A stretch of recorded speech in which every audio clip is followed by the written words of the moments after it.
Tu sais ce qui est étrange? On nous apprend à travailler pour l'argent, mais presque jamais à comprendre ce qu'il fait de nous. Le problème n'est pas que tu manques d'argent, c'est que personne ne t'a vraiment expliqué ce que c'était. Tu peux gagner plus que l'an dernier, et pourtant sentir le même souffle court le soir. Cette sensation discrète quand tu ouvres ton application bancaire et que ton cerveau commence à faire des calculs alors que tu voulais juste vérifier un chiffre. Et parfois, le problème n'est pas ton salaire, c'est qu'il n'a nulle part où rester. Entrons dans le vif du sujet. Premièrement, l'argent n'est pas ce que tu crois. Si je te demande, c'est quoi l'argent? La plupart des gens répondent, un moyen d'échange, une valeur. Bah oui, c'est vrai. Mais ce n'est pas complet. En réalité, l'argent, c'est surtout de la confiance. Un billet n'a pas de valeur par lui-même. Un chiffre sur un écran non plus. Il a de la valeur parce que tout le monde accepte d'y croire. C'est comme une poignée de main invisible entre des millions de personnes qui ne se rencontreront jamais. Comme quand tu tends un billet à quelqu'un et qu'il l'accepte sans discuter. Personne ne vérifie l'histoire du billet. On vérifie juste que l'accord continue. Un café payé, un ticket validé, un échange rapide.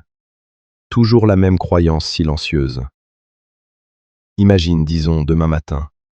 Tout le monde se réveille et décide qu'un billet de 50 € ne vaut plus rien. Même couleur, même texture, valeur absente. Ce morceau de papier n'a rien perdu physiquement. C'est l'espace mental autour de lui qui a disparu. L'argent fonctionne par accord silencieux, pas par magie. Deuxièmement, parlons salaire. Le salaire n'est pas la richesse. Et quand ton salaire arrive, ce n'est pas de la richesse qui tombe. C'est une capacité d'échange, un droit d'utiliser l'argent, pas une sécurité automatique. Deux personnes, même revenus, deux vies opposées. Parce que le salaire n'est pas un coussin, c'est un passage. La notification bancaire rassure, puis 3 prélèvements arrivent sans bruit. Toujours le même montant, mais pas la même sensation. Le matin, tu te sens large. Le soir, tu te sens serré. Un abonnement oublié. Un plein d'essence repoussé de 2 jours.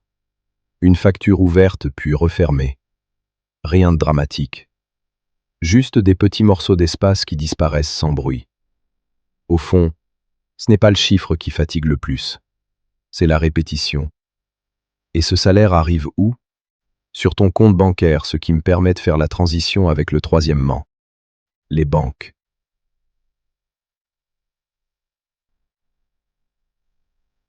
En effet, cet argent, justement, il ne reste pas immobile. Quand tu le déposes en banque, il ne dort pas. Il circule. Il finance des maisons, des entreprises, des projets.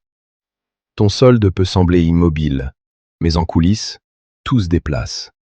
Comme une gare tard le soir. Les quais paraissent calmes, mais des trains continuent de passer. Et parfois, ton argent bouge plus quand tu dors que quand tu travailles. Ce n'est ni bien ni mal. C'est le mouvement, on va dire normal.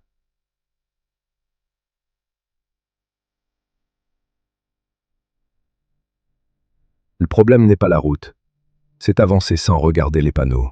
En d'autres termes, le problème n'est pas le système, c'est de l'utiliser sans jamais observer l'espace qu'il te laisse.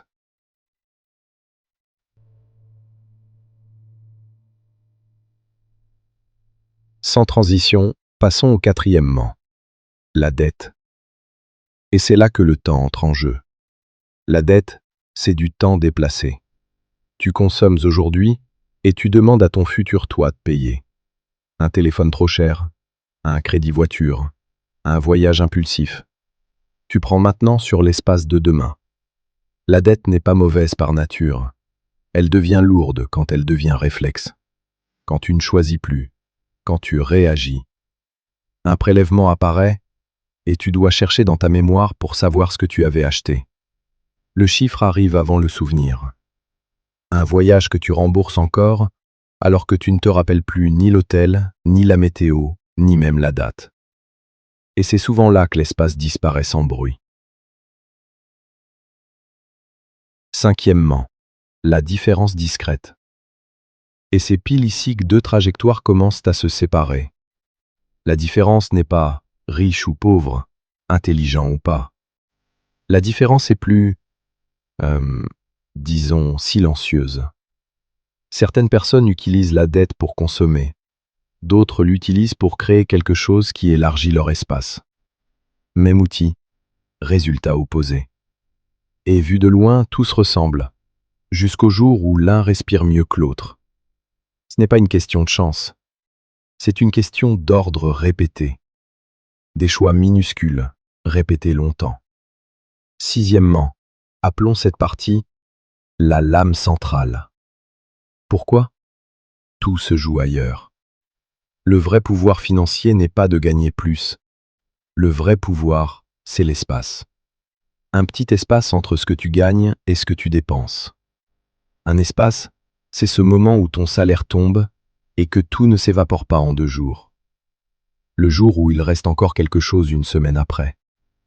Un espace, c'est de pouvoir attendre 24 heures avant d'acheter quelque chose sans que ça crée de tension. Un espace, c'est ne pas calculer mentalement chaque passage en caisse. La plupart des gens ne manquent pas d'argent, ils manquent d'espace.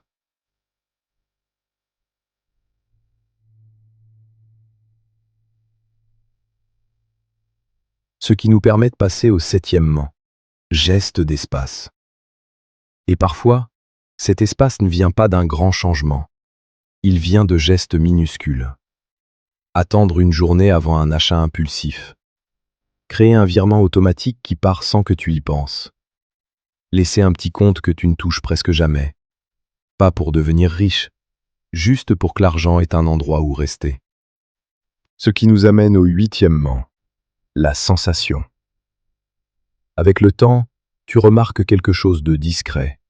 Pas un grand déclic, pas un chiffre spectaculaire. Juste un détail qui change. Tu ne regardes plus ton compte avec la même urgence. Tu ouvres l'application, et cette fois, tu ne cherches plus à survivre aux chiffres. Tu observes, puis tu refermes.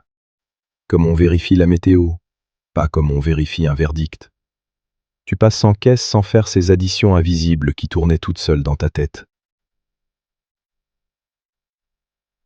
Tu peux attendre, tu peux décider, tu peux reporter sans que ça crée d'agitation. Vu de l'extérieur, rien d'extraordinaire. Mais intérieurement, l'espace est là. Ce n'est pas plus d'argent, c'est moins de tension. Ce n'est pas l'abondance, c'est l'absence d'étouffement. Et souvent, personne autour de toi ne remarque ce changement. Mais toi, tu le sens, comme une pièce qu'on a enfin aérée. Enfin vient le renversement. La question n'est pas comment gagner plus. La vraie question est: est-ce que mon argent me laisse de l'espace ou est-ce que je cours derrière lui? L'argent n'achète pas la vraie liberté. Et parfois, le temps de réfléchir vaut plus qu'une augmentation.